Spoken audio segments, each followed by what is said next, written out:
How to check Roblox login history. Hello everyone, welcome to this channel. I'm here to help you out today. So without any delay, let's get started. So first of all, launch the Roblox application on a device and make sure that you're logged into your account. As you're logged into your account, tap on the More section at the bottom right corner of the screen, and here simply select on the Settings option. As a tap on Settings, simply select on Security, and as a tap on Security, what you'll be able to see is there are different options over here. So all you need to do over here as you land on security is to scroll down and you'll be able to see all the devices that you're logged into. So make sure you have stable Wi-Fi connection on your device so that your process of watching all the places or all the devices you have logged in to be seen properly. So let's wait for a while and you'll be able to see where you are logged in. So you can simply see where you are logged in category.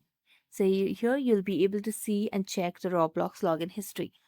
So that's it. Thank you so much for watching this video. See you next time.